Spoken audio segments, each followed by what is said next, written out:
Okay, we are back live with another Between the Pages book chat, and today our guest is fantasy author Mark Stallings, and we're here to discuss his Wuxia series, the Silver Coin series. And now I'm going to turn it over to him and let him introduce himself. So take it away. So my name is Mark Stallings. I live in Colorado Springs, Colorado. I'm an avid martial artist and studied Chinese and Japanese in college, which kind of got me in the mode of learning more about Chinese culture and specifically literature. So that's what brought me to Wuxia. So I've been working on this series since the beginning of 2019, and I'm currently eyeballs deep in book 2, The Animals. Oh, that's an interesting title. Well, so I based the magic system. So wuxia is basically magic powered martial arts. I mean that's the fundamental thing about the genre. And so I based everything on a Chinese martial art called Xingyi. And so when you start learning Xingyi, you start with the elements, hence the first book, and then you progress on into the different animal styles. And that's and so I'm basically using that as the conduit for the beginning of the series to kind of give some grounded foundation for how martial arts works in this magic world, and then from there we'll expand out into weapons and specialty forms and things like that. Okay, so I have to ask the pressing question: will there be a dragon in the animals book? There is a dragon. So Okay. there are a number of different animal styles, and dragon is one of them. The not to throw out spoilers, but basically, the primary animal forms, especially the fundamental concept behind the animals book, is where the students at this magical academy are having to learn the 10 basic animal styles, and dragon's one of them. And so the fundamental question of the book is, what happens if the history you were taught was a lie?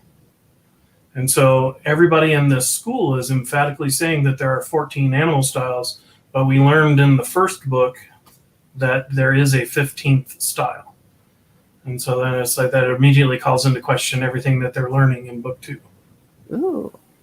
Well, that's a nice teaser for book 2. Anyway, so tell us, give us an overview of the series. I mean, so the series is about 2 young men that come from a village, Sean and Cho, and their village is wiped out, and so they're escorted, rescued, if you will, by a caravan that's headed to this magic school.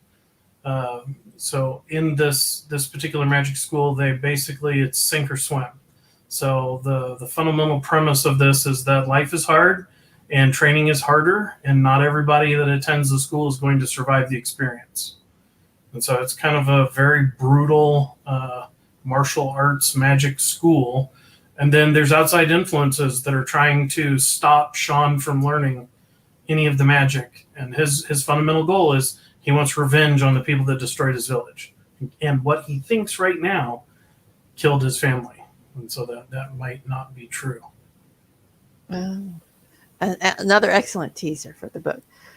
So tell us a little bit about your inspirations behind the series. So I grew up reading, obviously Tolkien, but Dennis McKiernan, David Eddings, Robert Jordan, these epic sweeping fantasies with an amazing world. And then I also grew up watching kung fu movies, all of the, Five Venoms and the Drunken Master and all those that just excite the imagination for what we call wire fu and those kind of movies.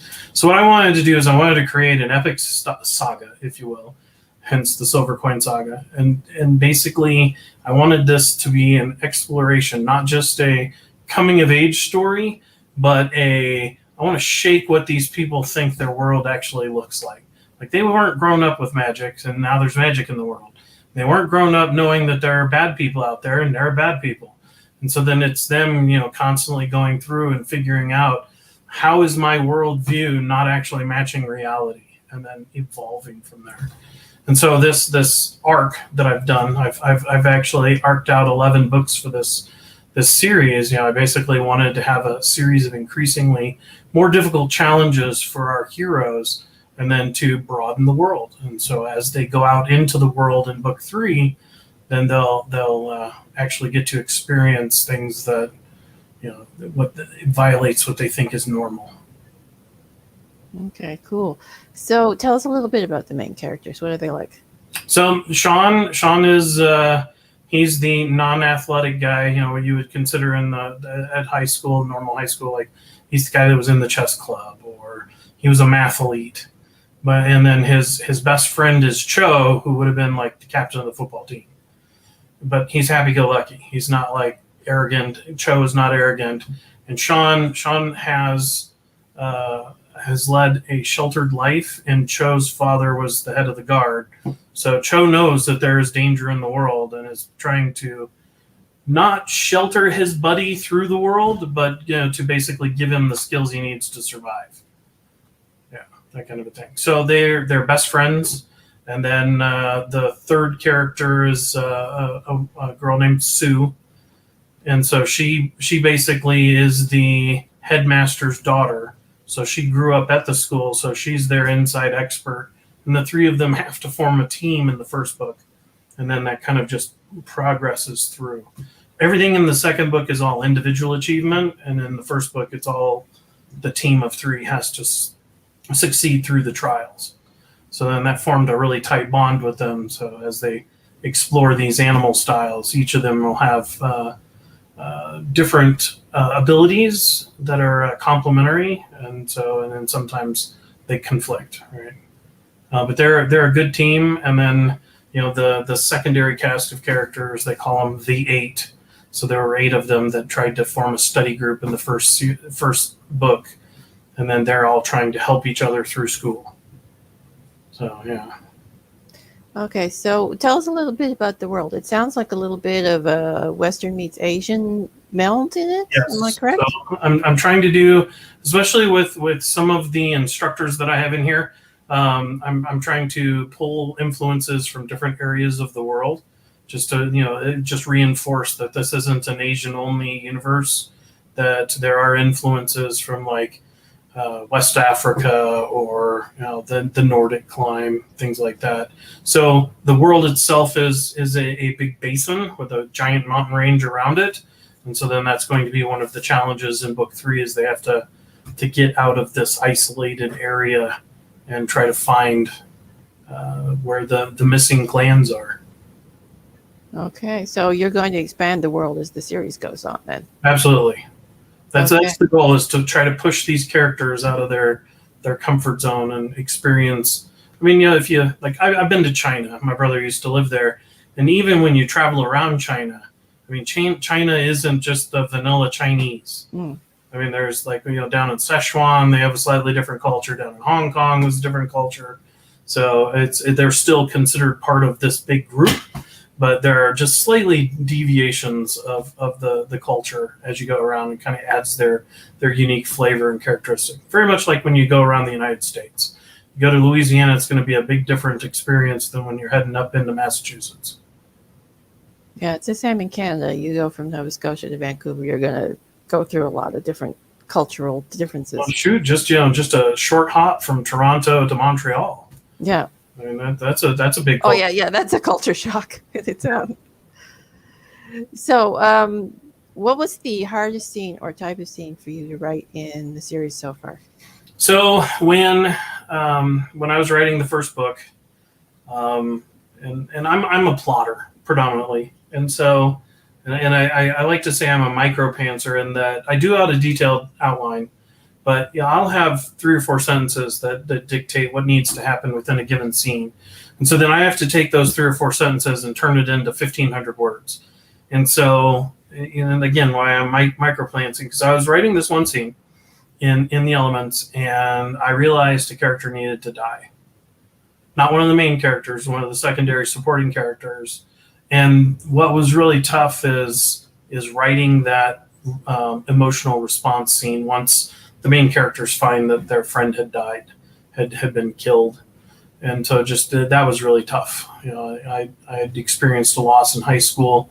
A friend had committed suicide, and just trying to pour that emotion and impact and reaching out to your local friends of trying to figure out what happened, that kind of a thing. Not specific about suicide, but I mean, but around what was it that fate chose this person to no longer be with us.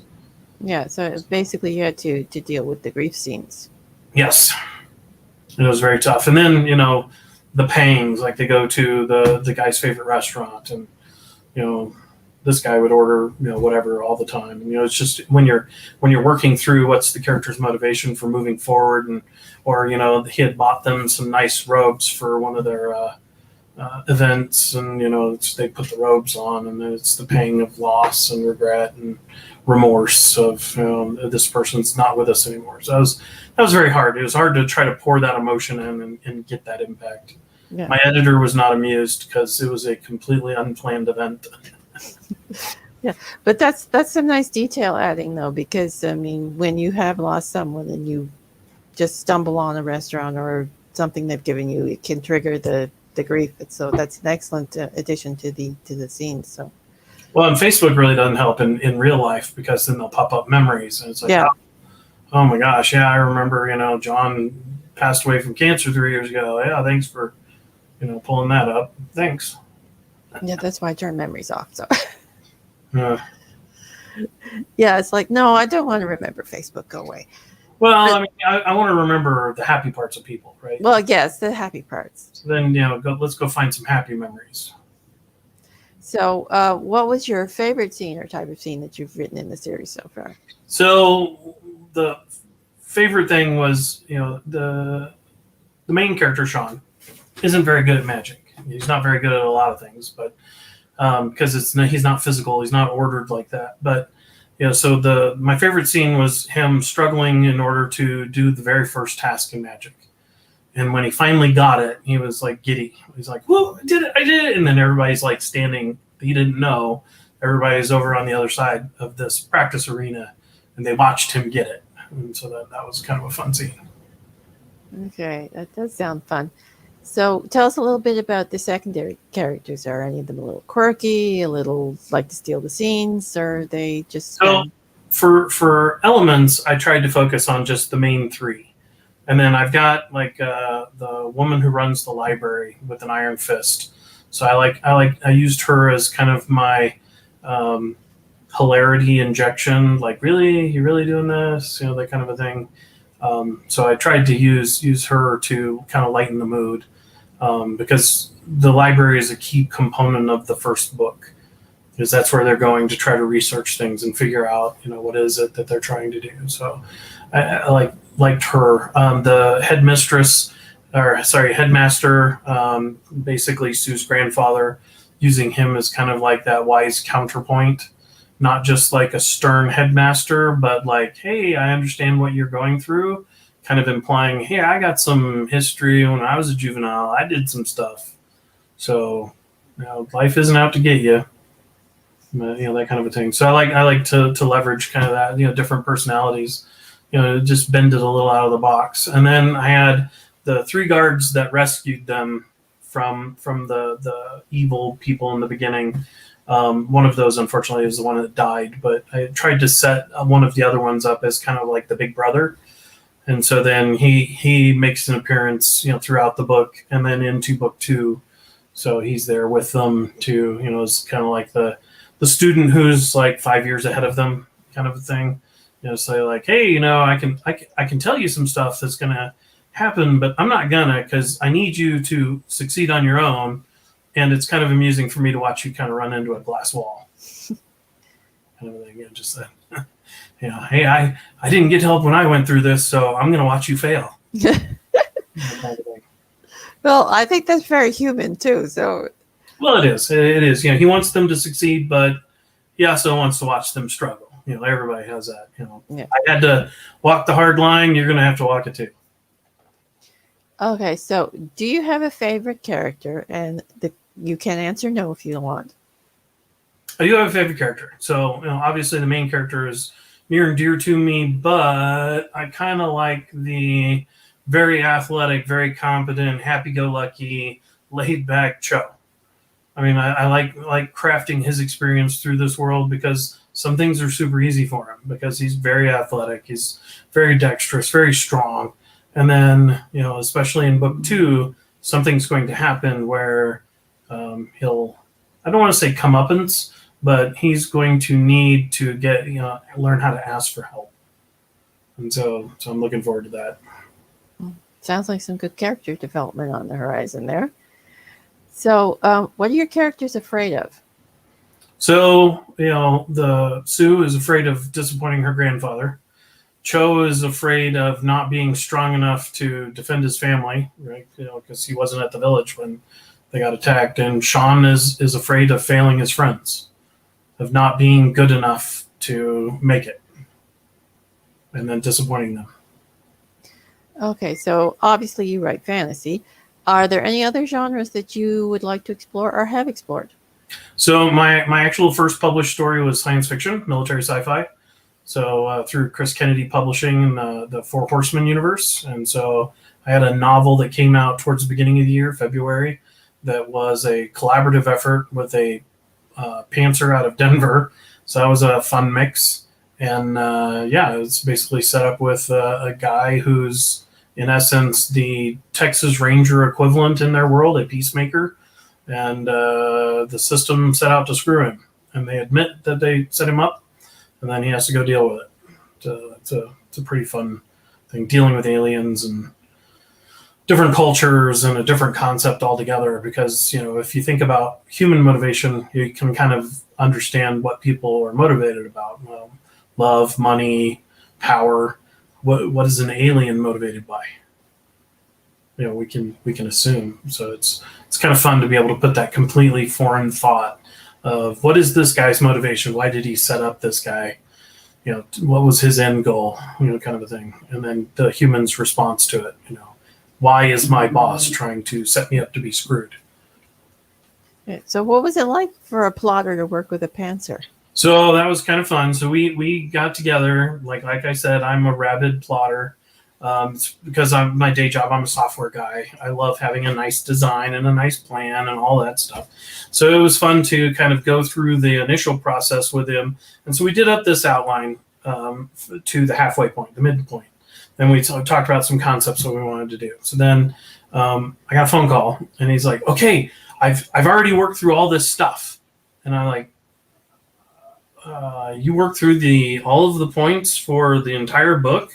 And we're not at the midpoint?" So then we had to go back and come up with a better plot for what we're going to do in the middle now. Let's add a bank heist. And like, all right, how do we deal with this? But all in all, it was exciting to get phone calls or IMs at like 11:55 p.m. Like, I have this great idea. And then sometimes it's like, wow, that's a fantastic idea. Let's do it. And then sometimes it's like, all right, hang on. We have an outline. Let's do the outline. Let's get what we're supposed to get done. And we can circle back if we need more. But it was just the interchange of ideas, the passion, the spontaneity of working with the pantser. I mean, I honestly believe the book that we put out is better because of it. I mean, two different, the total synergy. I mean, coming at it from two different ways, two different idea sets, two different plans. And so we went to Fantasy together. So that's the conference that's in North Carolina, Durham. This time, because of COVID, it was in May, but normally it's held in March. And so it's a science fiction and fantasy convention. And so we got together there and talked with the publisher, and we are going to do a book 2 together. And so that'll be an adventure. So we'll do a nice outline, and then we'll see if we can stick to it. Well, something to look forward to, too. So I think we'll wrap it up here, and I'll let you tell everyone where they can find you and your books. So you can find me at markstallings.com, my website. My books are available on Amazon exclusively. I do have a Patreon for Mark Stallings, and I have a Facebook author page for Mark Stallings Author. Great. So thank you for being here. It was a pleasure chatting with you. Your books sound lovely. Yeah, thank you for having me. And so we will not be having a show tomorrow because our guest unfortunately had to cancel, but we will be back next weekend. So join us then. And that's all for now. So bye.